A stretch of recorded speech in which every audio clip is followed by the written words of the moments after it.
In 1999, California studio Toys for Bob made a Toei Majoko crossover PS1 RPG battle arena game.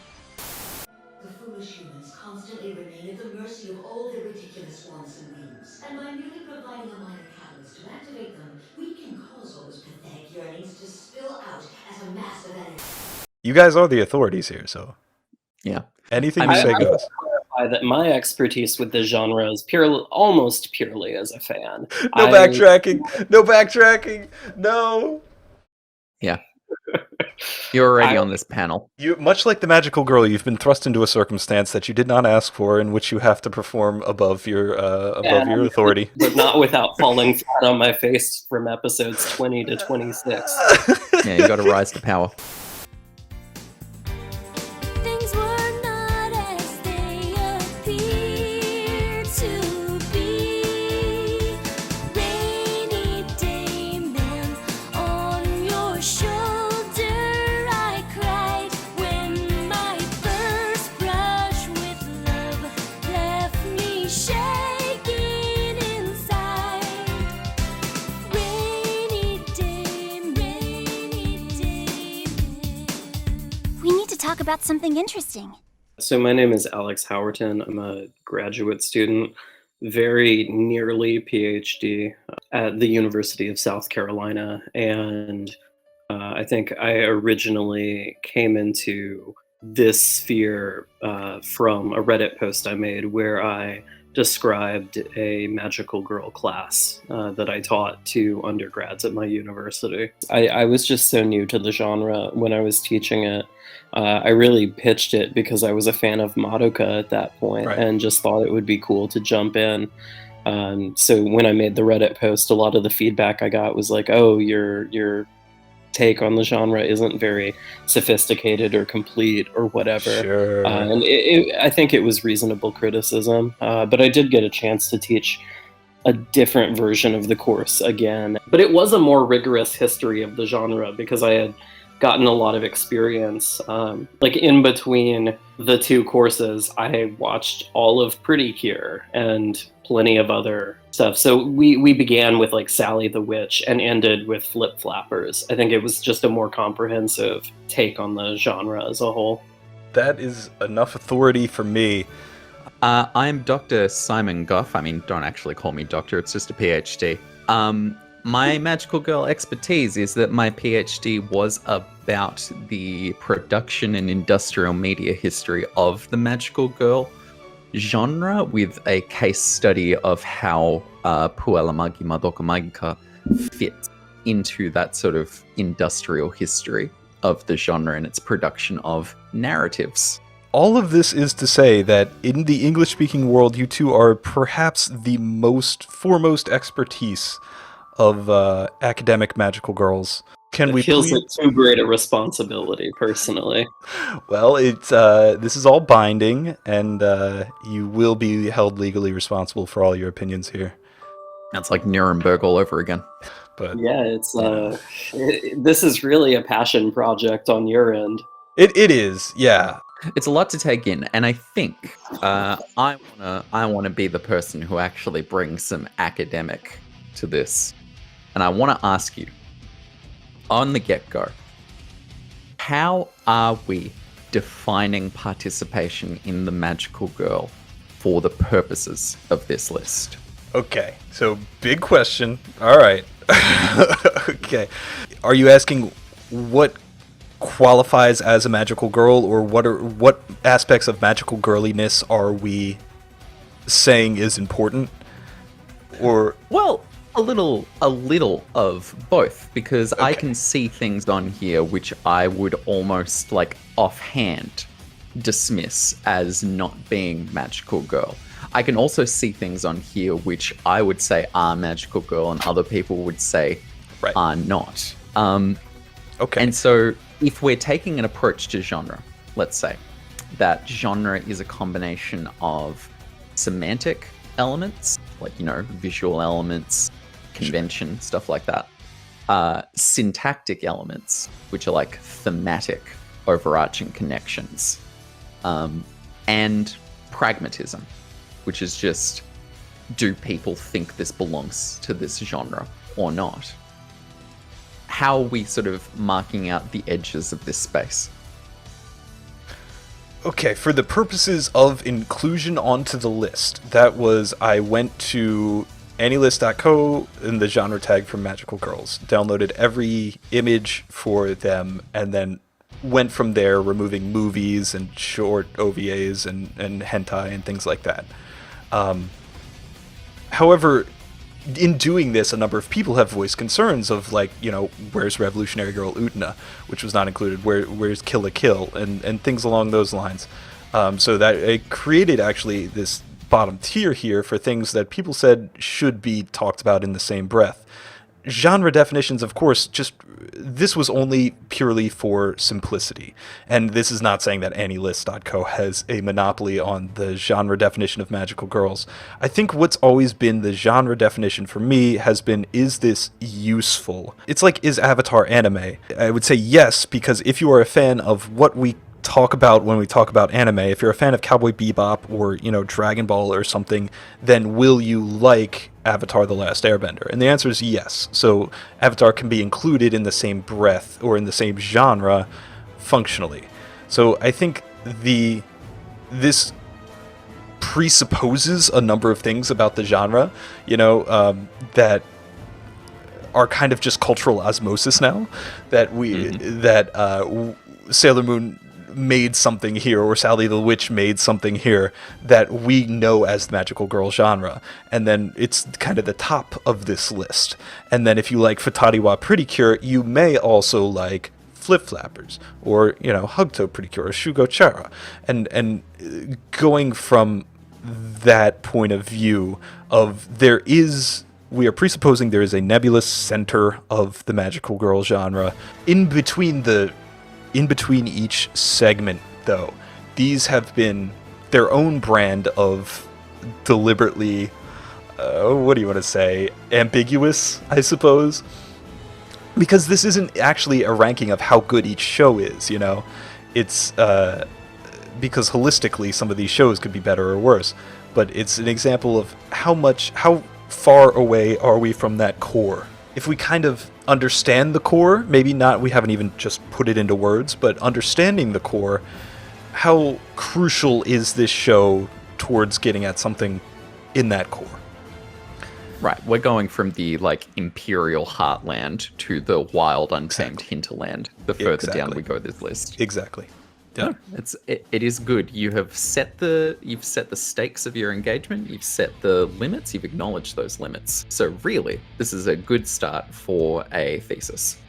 Honestly, it's the best we could hope, or if there was a way to do it better, I couldn't, or I didn't see it. So thank you for at least giving credence and validity to the attempt.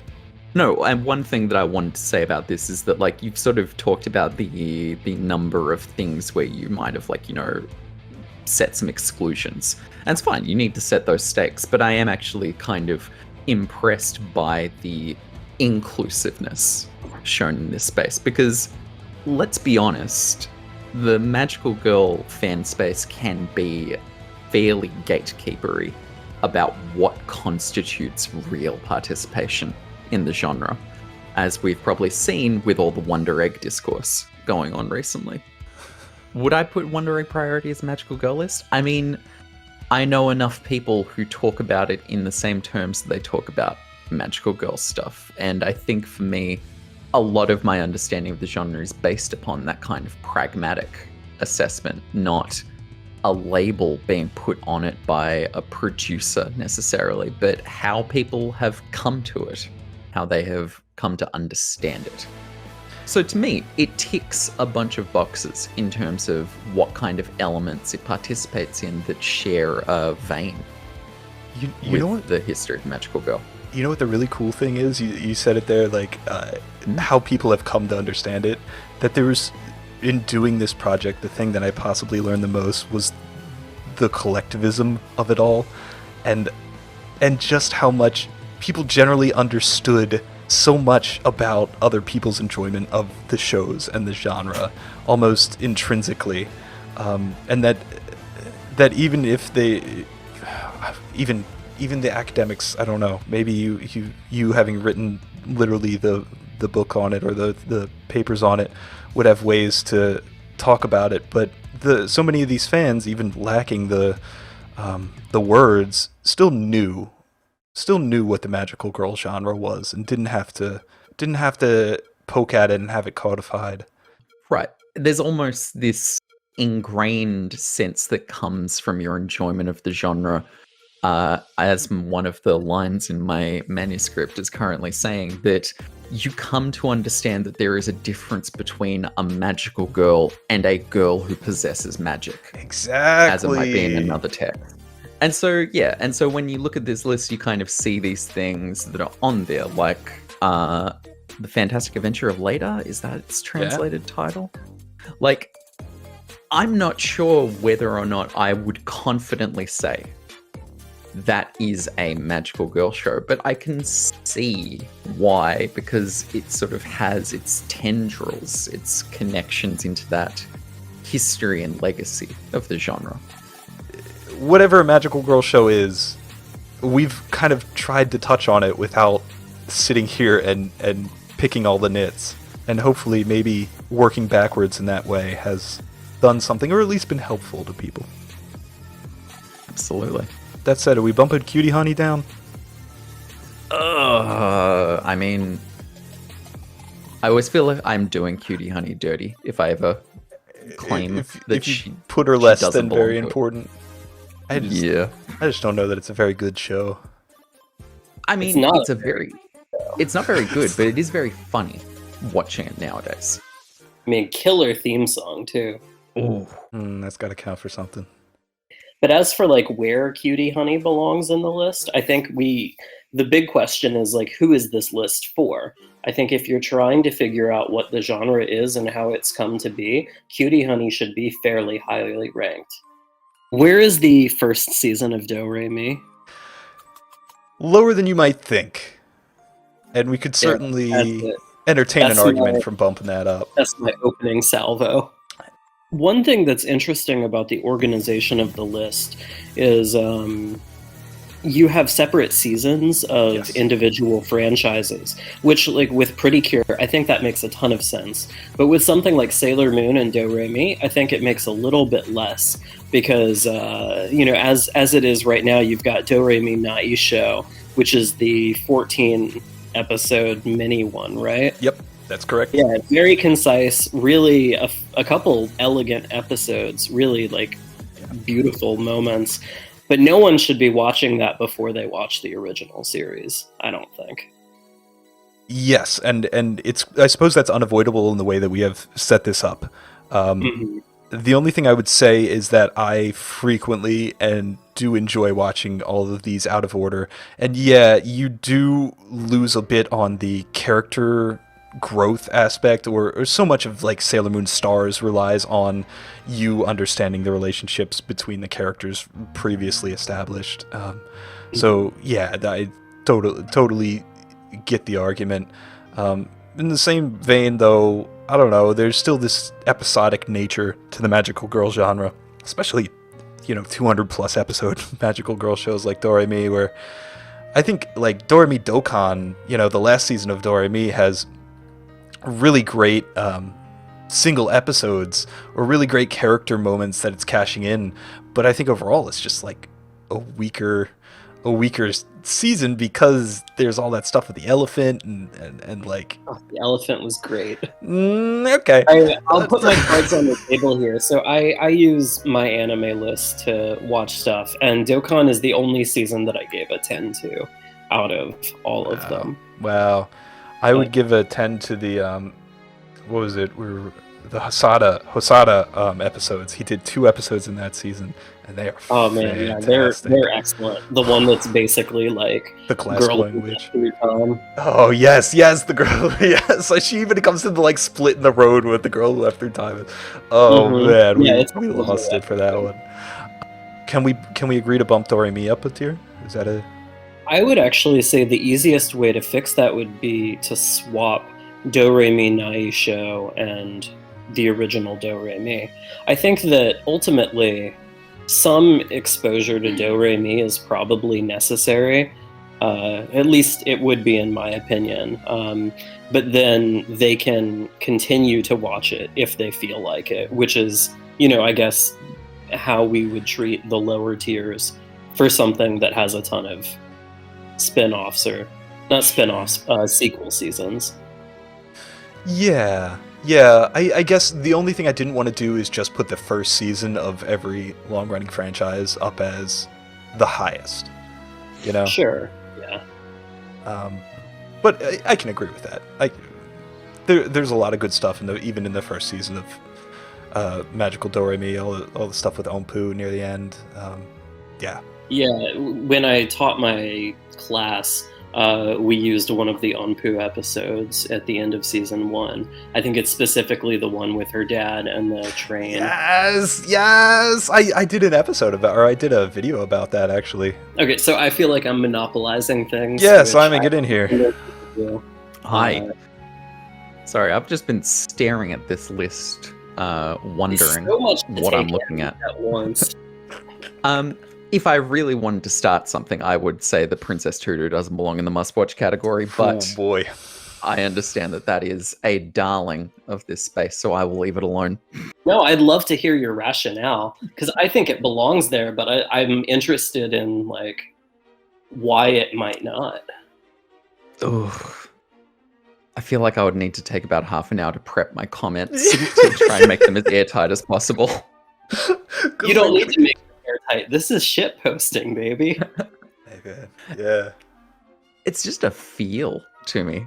It doesn't feel like one.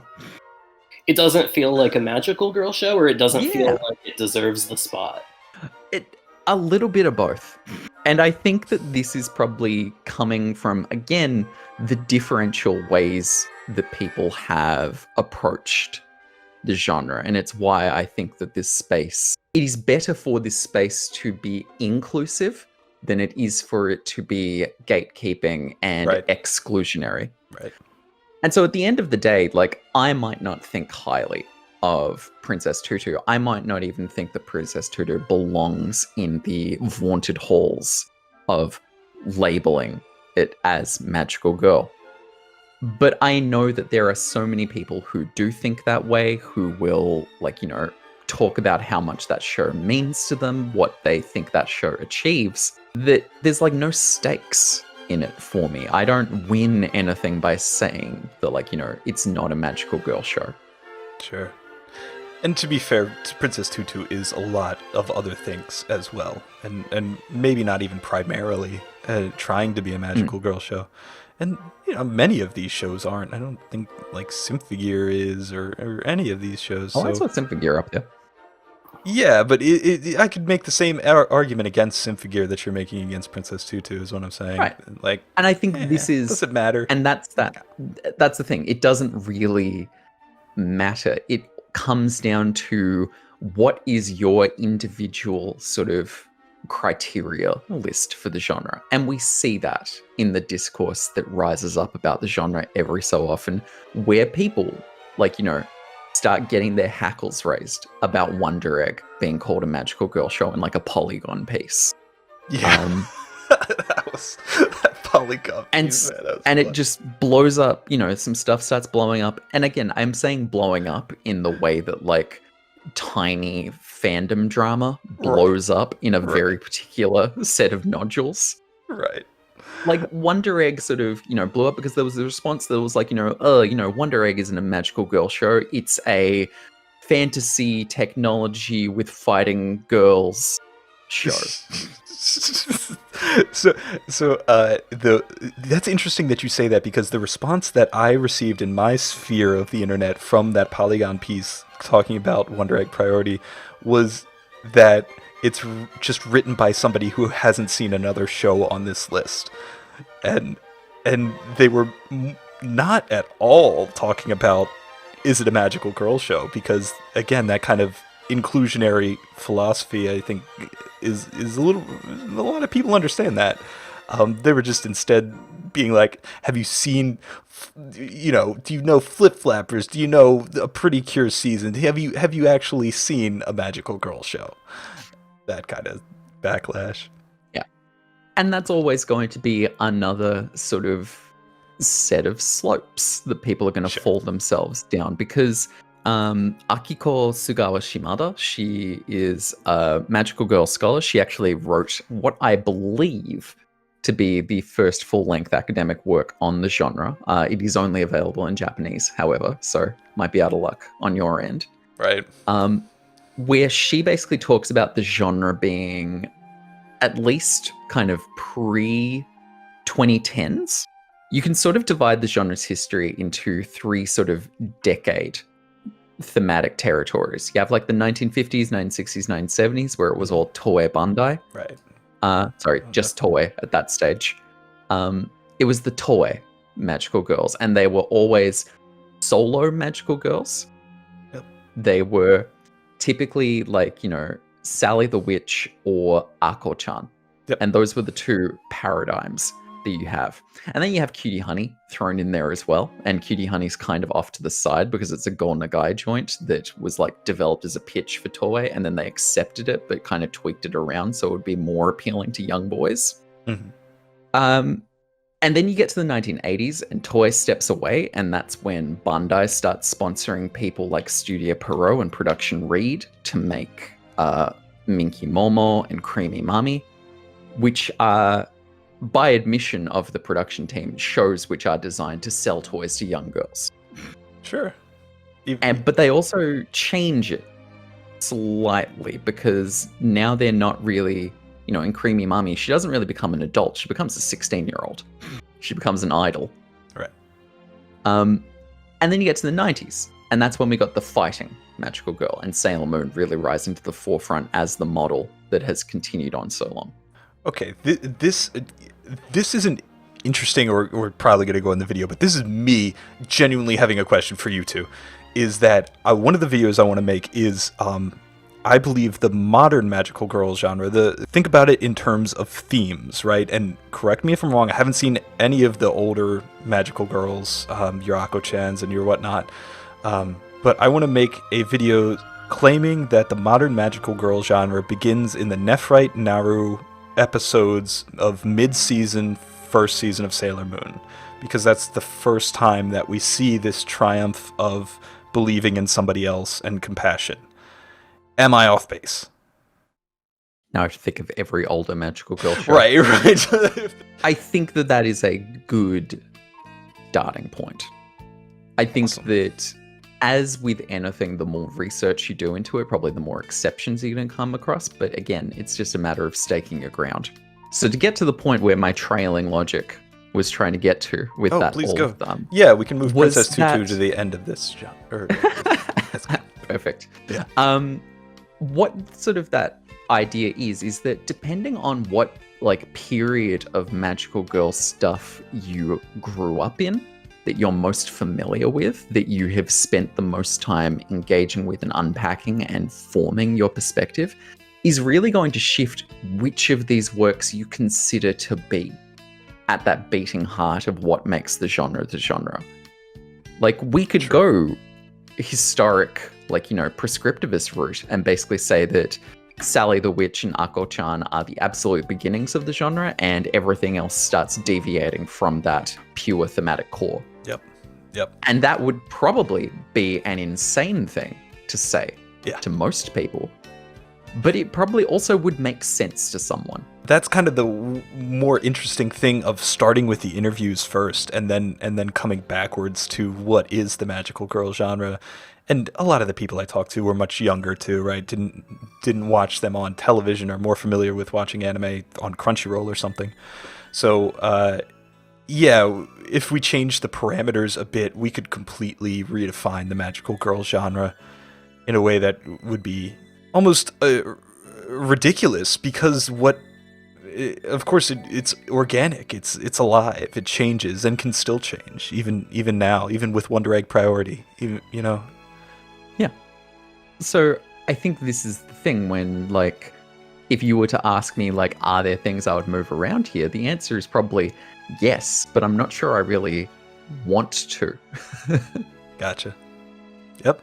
I do like that Pleiades is on here, though. Yeah, it's a good show. good car commercial. I listen. I am a huge fan of industrial marketing and crossovers with the magical girl genre. Yeah,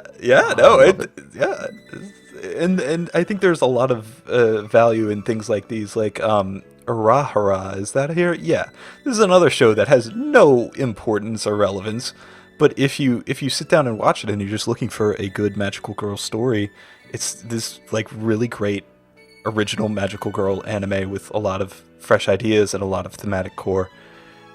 But you know, you would never look at it. You would never come across it just in the same way as Wish Upon the Pleiades. And I think that may be the use case for this list. Right. I mean, like all of these lists, like they're subjective. Yep. They are built obviously. upon the flawed envisioning of the world that is defined by the human experience. And it's even more flawed because it's a flawed perspective on a incredibly subjective genre participation territory. And instead of rejecting all of that and being scared away by that, we have now embraced that, and all the arguments that will go on in the comments of this video will feed our knowledge of the genre and our collective, and push us forward collectively. How good do we do? Can you give us a number grade here? Do we pass? Mostly things are where I expect them to be. Like, if you were to show me the top of this list and sort of be like, you know, here are some of the shows from the magical girl genre that you should watch to even understand, like, what the magical girl genre is thought to be. That's a pretty good starting point. There you go. So if I have received your blessing, both. Hold on, let me see the bottom of the list. I want to see if there's anything I think needs to be bumped down. I just didn't want to keep you here forever. Rising Project. Raising Project, I believe, is down in ancillary. Not low enough. Make it lower. I would put it in not for everyone. I would put it in not for everyone. Done. No more discussion needed on that one. I actually enjoyed Creamy Mami. I don't know if it needed to be like 50 episodes or however long it was, but it was pretty good overall. And I taught one episode from it in my second edition of the Magical Girl class. And there's like, in terms of this idea of exploitation, it's like really fucked up. Also kind of a spoiler, so I feel like maybe I should leave it on the back burner. But there's like, there is an episode where the producers purposefully gaslight Mami and make her think that she's going to die, specifically for her job, and it's super fucked up. Wow. And I'm actually right now watching Magia Record, which, like, honestly isn't that good. Oh boy, yeah. Yeah, we have it substantially down this tier list. Okay, I know why I think Magia Record's not that great. Can you tell me what you don't like about Magia Record or how you're taking it? Well, so there's like two ways to go about it, right? You can take it as like a standalone show, and I think that taking it as a standalone show, it comes out a little better, like maybe average to slightly below average. And then if you read it as like this should be on the level of Madoka, that's where things really fall apart, right? Yep. So I think that I'll stick my criticisms mainly to the former rather than the latter, because I think it's easy to punch down at anything that isn't Madoka.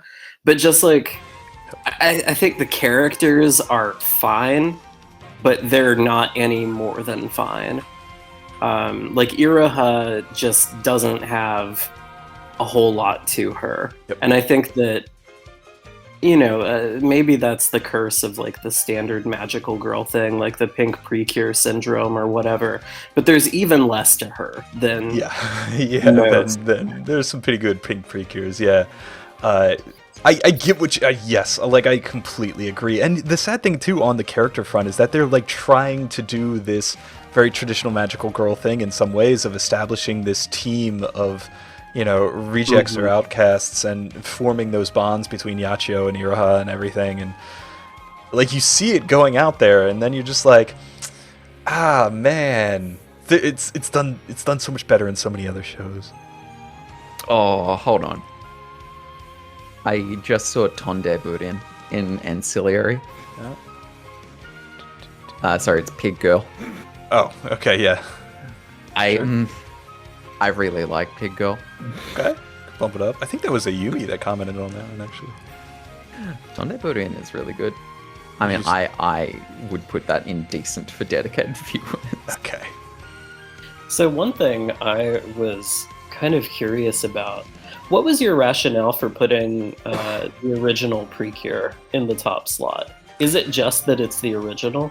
I like this season generally just a whole bunch on its own, let alone being the start or, the evolution from Sailor Moon to Doremi to Futari Wa and trying to sell plastic toys to little girls and punches and kicks and all that. Would you argue against it? I think Heart Catch is a better season. I like Hugto more. And my friend advocated for Go Pre. I actually think Go Princess Precure is the platonic ideal of that series. It's I think that it gives pretty much the best of everything you're going to get from the series, personally. And I would put it maybe ahead, but I think that you could also make an argument for, like, if you're trying to do like an earlier one, maybe Futari was good. I actually like Splash Star a lot. I think Splash Star is better than anything in Futari Wa. Oh, just on from my perspective, I think Futari Wa is worth keeping because Futari Wa is also really interesting to look at in juxtaposition to what Precure sort of shifted into over time. Yeah, it does have, out of all of these shows, I think, other than like Sailor Moon or Sally the Witch, have probably the most impact or weight behind it.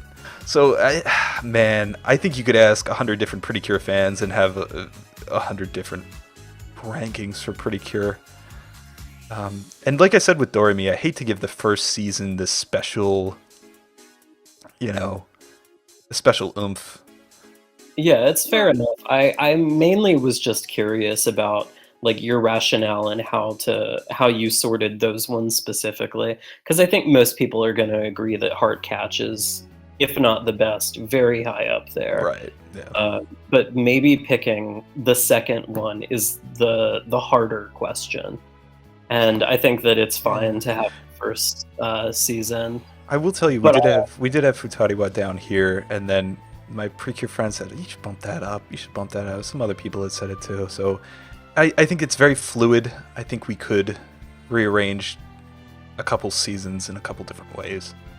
Get that back on the other side of Princess Tutu. I see what you're trying to sneak in there. I did have one question. Where is Rayearth sitting on this? I haven't seen it. Rayearth is down here in decent, and that's only because... That's fair. The anime is a very different beast than the manga when it comes to Rayearth. That's interesting. Maybe I think I'm saying that in terms of how I think of those two texts. I think most of the time, like, anime and the manga almost sit in very different positions in my head in how I think of, like, the work of a particular media brand. I really like Rayearth. It's probably like one of my platonic 3 ideals of the 90s magical girl genre, but I can understand why the anime would sit down here in the decent dedicated viewers section. Sure. The argument for Rayearth, and I don't want to, disqualify or anything, your position, the argument that was presented was that Rayearth is a bit, I guess, thematically deviant. Yeah, or what was the phrase that you use for encompassing themes too? Yep, you've got semantic, which is the, some elements. You've got syntax, which is thematic. Yep, syntax. And pragmatic. Yeah, so I think the syntax for Rayearth doesn't match entirely the syntax for something like these other shows, and I think that's what we're judging it on. Absolutely, that's perfectly valid. I think Rayearth sort of emerged in that... I think it's Catherine Hemon who wrote a really good book on the not magical girl, on shoujo manga And she brings up Rayearth as being one of these texts that was created in the crisis that beset the Japanese media industry following the success of Sailor Moon, as everybody was desperately trying to figure out how one can follow that up. I love that. How one can capitalize on the success of Sailor Moon. And Cardcaptor Sakura and Rayearth were two of Clamp's attempts to take that momentum that was building off Sailor Moon to create a magical girl thing that combined it into other genre territorial spaces. Oh, I love that. So Rayearth is like an isekai magical girl. Right. Yep. But like, if you were to ask me, is the anime worth watching? I'd be like, eh. I will say though that I think that if we were judging it on how good it is holistically, Rayearth would be on the side of the flip that gains because of that. That I think it suffers a little bit more because this is a magical girl tier list, whatever magical girl-y means. Oh, absolutely. Yeah. Oh, just make an isekai tier list where it can live comfortably at a Yes, actually. Simon's argument felt really smart to me. I think maybe the place to put the Rayearth anime is the historically significant, and maybe watch 1 to 2 episodes of it. I could entertain that. What do you think, Simon? There you go. Absolutely. Move it on up. All right. Maybe it was an earlier one that I was looking at. Where is Full Moon Wasagashite right now? Right here. Yeah, a lot of people spoke highly about it. Yeah. Okay. I don't like that show. It just, I watched it semi-recently and I didn't like it at all. I'm not actually saying it should be moved down. I would be interested in hearing what people had to say about it. Yeah, I can't remember the specifics because I haven't seen it myself, but I distinctly remember that at least 3 people had said, "Oh, Full Moon, that one deserves to be up there." And I was like, "Really? Okay, cool. Maybe I should check it out." If you end up watching Creamy Mami, it might be interesting to watch those back to back because they have very similar premises. In Full Moon, the premise of the show is this girl has cancer and she gets magical girl powers. So she transforms into a teenage girl who does not have cancer and then becomes an idol while she's in the teen girl form. And it's a really cool premise. I just, the animation is really bad. And then I thought that some of the way that it handled its themes were kind of distasteful, personally. We can both get the same concession of it being at the end of this list. Yeah, that's perfectly fine. Also, Simon, have you seen Creamy Mami? Because I have one axe to grind about this show. Oh, I've watched a fair amount of it. Wait a minute. No, I don't watch anime. You can't ask me these questions. The plausible deniability act can only go so far, Simon. This is going to be the most petty complaint I make all night, but Creamy Mami's opening song is agonizingly slow. Yeah. Like, if you watch it on YouTube and then you change the speed to 1.5 or 2 times, it sounds like that's how it should be.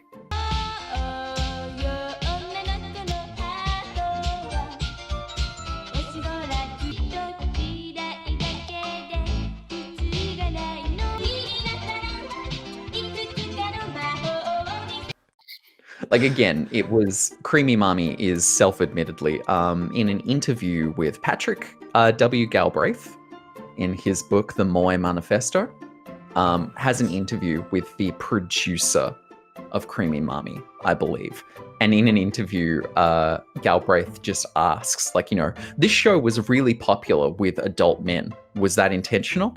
And the guy is like, no, we were paid by Bandai to make a show that sold toys to young girls. That is what we did. And then they were like, oh, but, you must have known it was popular with, like, men at the time period. And they were like, oh, we grew gradually aware. But just to be clear, our intention was never to, like, market to those audiences. We were being paid by Bandai to make a show that sold toys to young girls.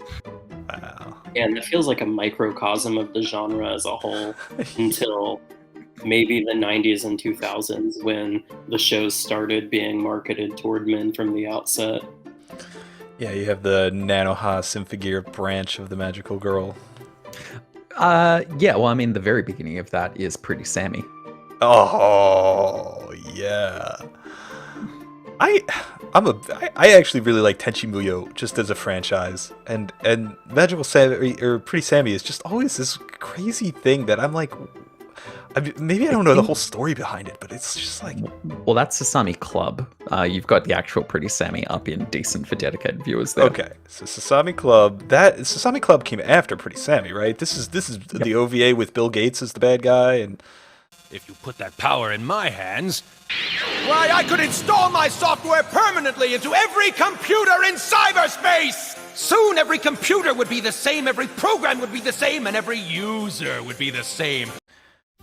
Yeah, Pretty Sammy was like one of the first real attempts that they went like, what if we made a Magical Girl spin-off of a media mix that has been oriented towards like the shonen seinen space, and they made Pretty Sammy. That's wild. What is the objective there? Is it to maintain the Tenchi Muyo crossover fans? To sell more stuff. Right. Okay. Like, it's very simple.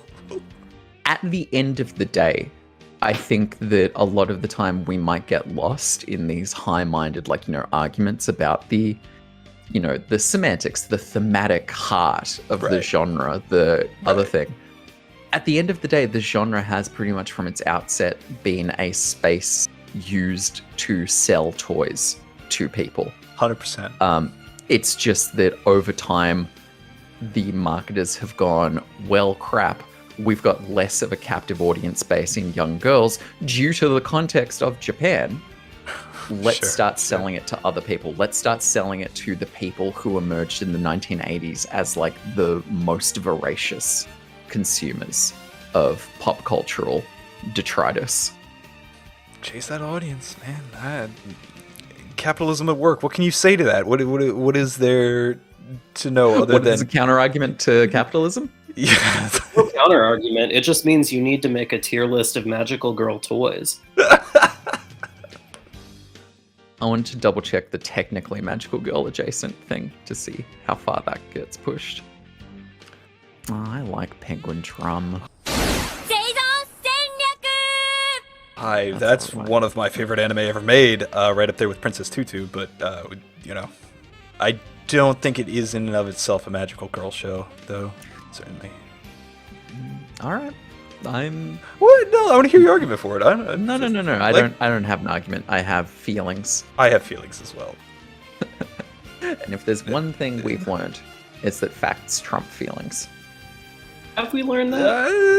Seems a little antithetical to the content at hand, but alright. I don't know what you're talking about. This is a purely scientific endeavor. We are objectively creating the list. Just go back and edit out anything I said about subjectivity before this point. I'm just sort of really...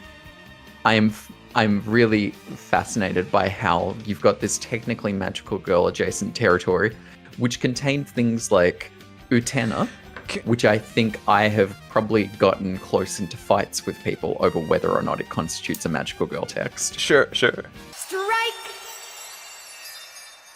You've got Penguin Drum. Yes. That I would put in this category, but I understand why it isn't. Thematically as a Magical Girl show, yes. You've got Little Witch Academia. Yes. Which I would be putting up in one of these categories up here, personally. But again, this is what I think is that sort of conceptual difference for some people. And then you've got Rose of Versailles. Yeah. And I think we've come to a good place. They've made 4 Prisma Ilias? Bro, don't. He said to me, "You're a Magical Girl fan. Come watch Prisma Ilia with me." And I said, "All right." Did you stop being a Magical Girl fan after you watched it? Let's say I stopped watching Prisma Ilia. But yeah. We're gonna get lots of comments about that. I'm sure that's good. Fight me. Get your own PhD. Urabuchi, you could have the first spot on the list too. So there you go. Yeah, there you go. What's subjectivity if you don't get subjective with it? Mm-hmm. I mean, I'm just looking at the not for everyone list, and I'm seeing a lot of things that are bad. Yeah, it used to be called the garbage tier, but I think it was Ayumi again said we should rename that. And That should probably be written. You know what? Yeah. Ayumi's like, right. Ayumi, if you're listening to this, you're fantastic. Keep it up. I think at this point, most of my opinions are really just nitpicking about Precure seasons. So, like, that's not useful to anyone, but, like, Fresh is really good. All right. What if, and bear with me here, revise the list and just have Precure be one entry? No! And it's just right in the middle. It just gets all together. It just averages right out. Oh no. I am happy to let this enter the historic record at this Ratified. stage. Okay, we've got one signature. Alex. Oh what yeah, say it's you? fine. Okay. All right. I'm that committee member that like just skims the thing the night before and is like, yeah, this works. You say that like that isn't like every committee member. Right, I was about to say earmarks Pathetic. and riders and whatnot. Now you've just approved $1,000,000,000 for a sequel to Flip Flappers. Congratulations. I mean, would that be the worst thing in the world? Not at all. I don't even like Flip Flappers that much, but it is a good show. I should have read the bill. Yeah, it is a good show though. Well, all right. Jeez, this is fantastic. Thank you so much both for sharing your time and knowledge and expertise and affixing your name to this forevermore in a binding legal contract. Do you want to have a chance to promote anything about anything what you got going on? If people want to find you, if you want to be known, if not, that's fine too. You go ahead, Alex. Oh, I'm good. Well, I don't really alright, have. Like, I'm defending my dissertation in a month, I guess. Wish me luck, y'all. Whoa, time out. If there's some dean at some university here, you want to just throw it out there that you're... If the dean of the college is watching your YouTube channel, then I feel like I've already passed. As for me, I kind of exist as a wandering public academic. My research profile is available all over the place. If you are interested, you can visit my website. If you Google my name, Simon Goff, I believe I am the #1 result on Google. So you can go there and see my research profile and pop me through a message if you actually want to read any of my stuff that is protected due to either copyright or academic journal procedures. I would probably be able to send you a PDF. Awesome. All right. Oh, geez. Thank you so much. And the internet thanks you, and all magical girls everywhere. Thank you for your contributions to society.